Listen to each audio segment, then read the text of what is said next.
అదేవిధంగా ఈ చెరువుల కబ్జాలను కూడా ఎంతటి వారైనా కూడా ఖచ్చితంగా తొలగిస్తాం.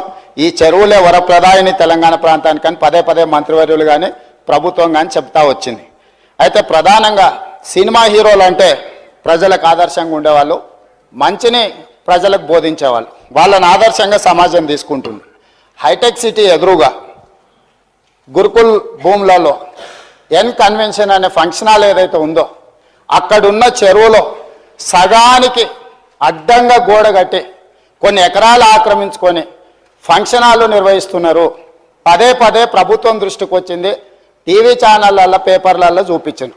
అక్కినేని నాగార్జున గారు కూడా దాని మీద స్పందించారు. ఈనాటి వరకు ఆ ఆక్రమణలు తొలగించలేదు.